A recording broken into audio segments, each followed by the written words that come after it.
Hey y'all, Batman Knightfall Part 1 just dropped, and let me tell y'all, I got some thoughts. Let's get into it.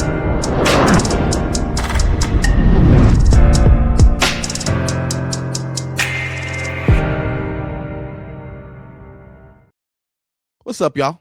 Name's Corban. I love that comic stuff. You already know. This is going to be an episode of, I guess I'll call it comic movie reviews. We'll workshop it. We'll edit it in post. I'm not sure. Right now, we're definitely calling it the Batman Knightfall Part 1 review. That is a mouthful. But it's exciting. Let me give a little bit of background for those who aren't aware. I'm sure most people know Batman Knightfall and everything that kind of went into that. But it was a storyline that came out, I think, between 1993 and 1994. And you had Doug Mensch, you had Chuck Dixon, you had Alan Grant, you had Jim Aparo, you had all these legendary creators on this storyline. And this was basically picking up the end of a plot thread in a Batman storyline done a few years back by Denny O'Neil called Batman and Venom. And in that, Batman failed to save a young girl's life, came in contact with the chemical or the drug Venom, and rationalized that using it would be helpful for him to kind of make himself more available in terms of stamina to be the protector that Gotham needed, but to also save people like the young girl that he couldn't by pushing his physical strength to the absolute max. And he ended up getting addicted to it, which obviously kind of goes against Batman's ethos of discipline and commitment. So it's an interesting storyline. I highly recommend you read it. But going to Knightfall picks up that Batman Venom thread by taking Venom and introducing it again, or incorporating it rather, with a new villain, this one being Bane, of course. And so Bane goes, busts open Arkham Asylum, lets all the criminals out. Batman has to go in and try to stop them. And as he does, just little by little, he gets a little more tired. He's a little more drained. And, finally, he's going back to the cave to try to recuperate. And Bane's there. And Bane beats up Batman with little resistance and breaks his back. And that's the story, right? But this was one where when I heard they were going to do a video adaptation, I was so excited because we hadn't actually seen that before. Sure, we saw Batman The Dark Knight Rises, and in that, Bane does break Batman's back. I think that came out in 2012. Jeez, yeah. But that's the only element of that story that was more or less used. It was just borrowing that element. And yes, that's monumental. Breaking Batman's back, putting him out for a period of time, that's a big deal. But there wasn't any, Batman going through the ringer up until that point. There wasn't any Tim Drake Robin. There was no Azrael. Like, there was no major plot beats from that story that came into The Dark Knight Rises outside of Bane and the breaking the back, right? So when I saw this, or when this was announced last year, or about to say a year and a half ago, I was so pumped, like beyond excited, especially with the animated adaptation, especially with the new animation style, because good God, DC's animated universe that they had for the last 5 or 6 years was so damn stiff and robotic. I did not want to see that represented here.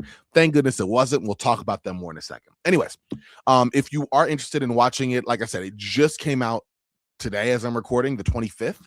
Had to double check my notes. There will be a physical release on 4K Ultra HD, Blu-ray, and DVD, but you're going to wait a couple weeks for that. That comes out September 8th. Part 2 of this 3-parter comes out later in 2026. There hasn't been a set release date yet, but before the end of the year. And then part 3 will come out sometime in 2027. I'd say early 2027. So that's kind of the news on that. But let's kind of go into it. I have thoughts. I've tried to assemble them in some sort of rational manner. And we're gonna start with the good here. And actually, you know what? Why not? Let me just share my little. I didn't make a slideshow for it, but I put an image. So you don't gotta look at just my face. Although we're doing something. I'm sorry, I'm crazy today. Let's look here. There we go. Little image to feast the eyes. But there we go. Okay. Yeah, what was the good about it?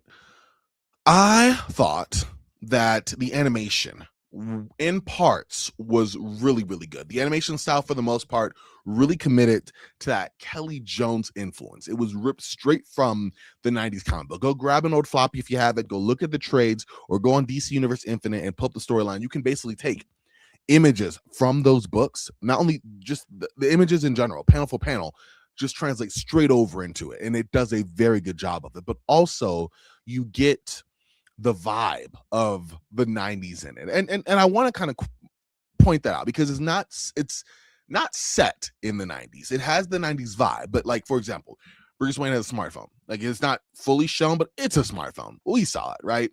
There's some elements of it that are modern, if you will, but it's set in the 90s. You have the coloring that I love, that kind of dull gray for Gotham, and you have the bright lights and other elements as well. You have, even in this final image I'm showing here with Bruce Wayne and Batman facing Bane, you have like the darkness, which is kind of representing just Bruce's whole mental state at this point in the physical and emotional fatigue, with the strikes of lightning that are coming in that are upsetting the whole balance, which could demonstrate what Bane is doing both in this last couple minutes of this movie, but also in general, in being that disruption that is shaking the status quo. It was so good. I'm a sucker for comic book adaptations that actually adapt from the comic book material, and the only example I can think of that worked really well was Batman the Dark Knight Returns, which is ironically my favorite comic book adaptation. They did a part 1 and 2 about a decade ago, and they did the exact same thing. They changed parts that need to be changed for the better, but they went and took the exact same animation style, the exact same. If it worked, don't try to change it. The exact same comic infrastructure, if you will, and the spirit of that book was just animated and laid out with a great voice cast, and that's exactly what was done here, and I really enjoyed it. Side note, Victor Zsasz, it's not a spoiler if you read the comics. If you haven't, well, I guess it is a spoiler. If you have read the comics, and you know, Victor Zsasz plays like a very small part. He's one of the many criminals that get released in Arkham during this movie, right? They upgraded him so well. If you remember Victor Zsasz's eyes, in fact, I'm just gonna look it up right now. Why not? Like, if you remember Victor Zsasz's eyes back in the 1990s, man, it was weird. Is probably the best way to say it. I'm gonna show it right now because yeah, just kind of, it reminded me of Batman the New Animated Event, or Batman, the Batman the New Adventures, TNBA, the New Adventures of Batman. There you go. The 1997 series where they took the Joker and they took away his eyes and just kind of made them like black slits, and it just did not work very well. That's exactly what they did with Victor Zsasz. I'm going to share it right now because I found that very weird how it was done in the comics. I just remember that being something that bothered me. But yeah, like, take a look at that. Like, can I make that bigger? What are we doing? What are we doing? Are those sunglasses? Are those eyes? Is that like eyeliner gone astray that's also become sentient because it's poking out of its head? We may never actually know. But in the actual movie adaptation, it's made a whole lot more clear, and for the better. Just to be completely honest with you, for the absolute better. So there's some nitpicks on the animation style. I'll talk about that here in a second, but for the most part, I really enjoyed it. The second thing, the voice acting in this was incredible, and I guess this would be the time where I'd say Batman in the Batman Knightfall, Bruce Wayne Batman was played by Anson Mount, who's played Batman before. If you watch the Injustice comic book adaptation, he was Batman then. He was Black Bolt in the Inhumans, so if you've seen that, then you know Anson Mount. So he did a great job. I was really impressed with his ability to portray a Batman, a Bruce Wayne that was kind of casual, lighthearted, but going through some stuff, and then a Batman who was serious and going through stuff. And as the movie progresses and it gets more and more weary and more kind of downtrodden, you get to hear that exhaustion and that fatigue in his voice. And I thought Mount did a great job. Michael Mando, if you watch Spider-Man Brand New Day, Scorpion, Michael Mando was amazing as Bane. He brought this physical presence that you could hear in addition to seeing, this determination, this grit. Very good job by him. I was really impressed by Bane. And I might also add, because there is a segment here, Noah Mendez plays a young Bane. First 15 maybe of the movie. I don't really want to spoil it for everyone, but like, you get to, in that intro introducing Bane to us, you really get a sense for, okay, where this guy came from, why he is who he is, the brutality, the lack of grace and understanding and patience, because that wasn't provided to him as he grew up in Santa Prisca. So you really get that from young Bane with Noah Mendez to Michael Mando as like the fully mature, like, I've struggled through all this. You had the world handed to you, Bruce, and this is what Gotham looks like. Nah, fam, I'm gonna take care of this. Like, that's kind of the attitude that he brings, and I love that. Pablo Schreiber is Jean-Paul Valley Azrael, and the dude does a good job. That's all I gotta say. I get the the perfect dichotomy between like Jean Paul going, "Where am I? What am I doing?" and Azrael like, "I'm the avenging angel. I'm about to right shit up." And you have the difference of the system snapping in, and he's like, "Oh wait, what?" It was just he played the role with such force and conviction, but also that vulnerability and that confusion that Jean Paul Valley did deal with in that series and also in this movie. And I thought he did a great job. And then Drac Griffo was Tim Drake, Robin. So good to see 90s Tim Drake. Like, I loved it. It brought a smile to my eye. Griffo played Drake with the same intuitiveness, the same bravery, you know, the ability to rush in and just be Robin, try to help out Batman where he can, try to take the initiative where Batman doesn't offer it. But Robin's like, "Well, you didn't say I couldn't do this." That sort of spirit I loved. And I thought that just a great job by Jack Griffo in that voice. I'm not familiar with him outside of this, but I really loved his voice acting and the way Tim Drake was written, the way he performed. He was an unsung hero in this movie. Those were the initial good things for me. We can talk a little bit about the bad now. The not so good, if you will. And the pacing. The pacing in this was definitely weird. I'm not sure why when Batman Knightfall was announced they were going to split into 3 parts. I went, okay, great, give it some time to breathe. You have, I mean, that's how it was done in the original series, right? You had Nightfall, Night Quest, and Night's End. Nightfall's where Batman breaks his back. Boom, that's the whole, you know, Batman run ragged through fighting all of Arkham, and then, you know, being able to, you know, not being able to, but running into Bane, and then Bane breaking his back, and that being what it is, right? And then you have Night's Quest, where Bruce Wayne, Dr. Sandra Kingsolver, who's in this movie as well, and Alfred go to try to find a way to restore Bruce back to full health. And then, you know, Jean Paul Valley takes over the mantle of Batman and kind of slowly begins his descent into madness, you know, getting increasingly aggressive, upgrading his armor more and more. First the gauntlets, then we got, you know, the shurikens, then we got flamethrowers. Like, it just gets more and more over the top, right? And then Night's End, where Batman is back, he's mentally and physically restored, and now he's come back to take the mantle from Jean Paul Valley, who has now convinced himself that he is the one true Batman. And Bruce, you're a pretender. You were weak. That's why I became Batman. You can't take this from me. And they clash. So that's that whole thing. And so when I heard they were splitting in 3 parts, I went, great. This is exactly what we need. We need to give it some time to breathe. Let's do that. And then the runtime happened, and it was 78 minutes. And I was like, an hour and 18? That's it? You have to introduce Bane, give us a sense of Batman going through the ringer, and lead to the crescendo of Batman vs. Bane and the breaking of the bat, while also introducing Jean Paul Valley from the back end. Also, you know, incorporating some of Tim Drake Robin because he has a bigger role as the series goes on. There's a few different elements you have to do, and I'm like, can they do that in 78 minutes, an hour and 15? Because that's including credits. Can they do that? That's a lot of storyline to pack in. That's what I thought. And did they do that? Sort of. It was rushed at a lot. At some point, I was impressed with how much they were able to pack in. You know, given the time, and I was like, oh wow, okay, they kind of covered this, they kind of covered that. You get the first chunk of the movie dedicated to just Bane. That makes sense. It's a minute before we even see. I don't want to spoil it. There's a minute before we really see dedicated Batman. Let's just say that, right? So we get a moment of really getting a feel for Bane, for its upbringing, for why when he comes to Gotham, he is coming in with the mindset that he is coming in with. So we get that, right? Then we get introduced, you know, Batman, Gotham, where it is at the moment, boom. And then we're, okay, all of a sudden Arkham's blown up. All of a sudden, okay, now we're fighting this villain. Now Batman's fighting this villain. And there were moments that definitely felt rushed, and there was moments that felt, okay, he's getting a little more tired. Like, oh, there's an injury he got. And I do like the way the movie did, where a lot of, you could tell, a lot of these villains that were getting free from Arkham, when they were getting hits on Batman, that was their victory. Like, there was like, oh, that landed? I did that?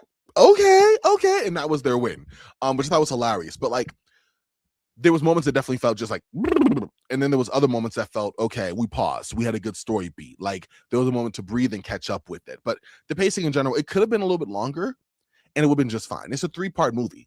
So, I mean, make it 3 parts, fill that length of time, and go the full route there. So ultimately it wasn't horrible, but there were a few moments where I was like, okay, Like we were definitely breezing right along and using the exposition of like, oh, it's been 2 days, Batman. Oh, okay, great. It's been 2 days. Now I know.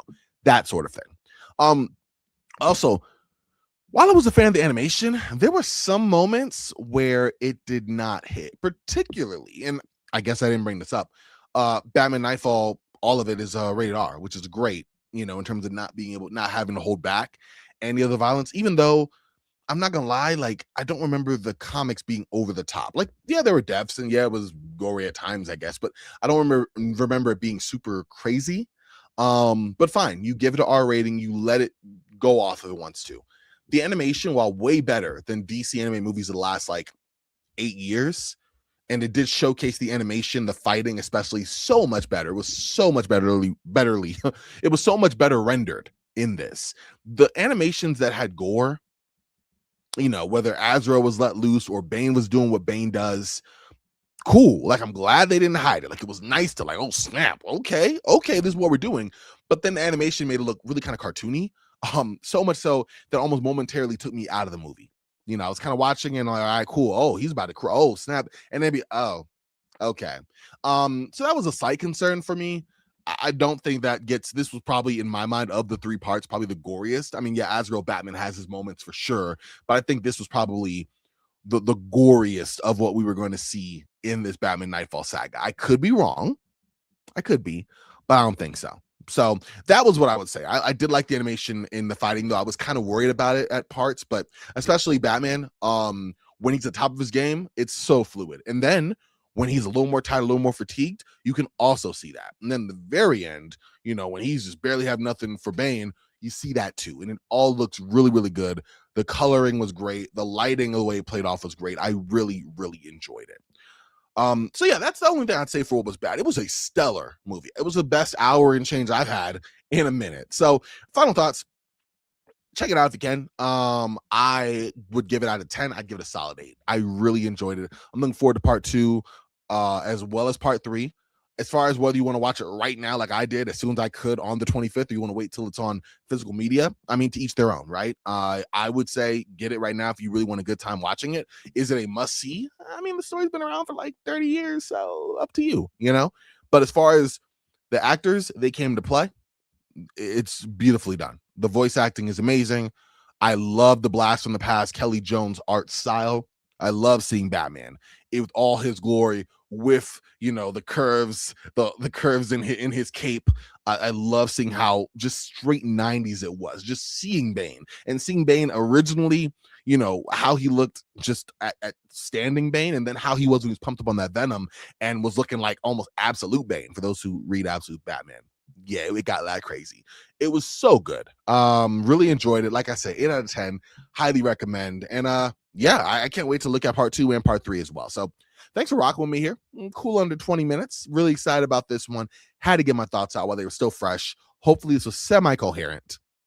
Appreciate it for y'all rocking with me. And yeah, let's do this again soon. I'm gonna stay up for these other animated movies. I think that's it for DC for this. Oh, part 2. We'll be here for part 2. So definitely stay tuned on that. As far as this channel, I've had some fun stuff come out already. We've had a superhero draft with my friends Josh and Charlie. Had Josh and Adonis on talking about storylines that you must check out, as well as top creators that we all enjoy. And then also, if we had to do a superhero buddy cop drama or film, rather, what 2 superheroes will we have? So that's another gem.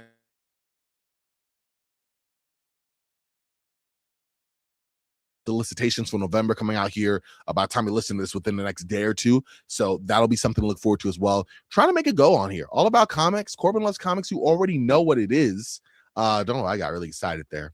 But thank y'all. Until next time, y'all. I'm Frosty. Y'all stay frosty. And as always, keep reading those dang comics, y'all. It's what it's about. See ya.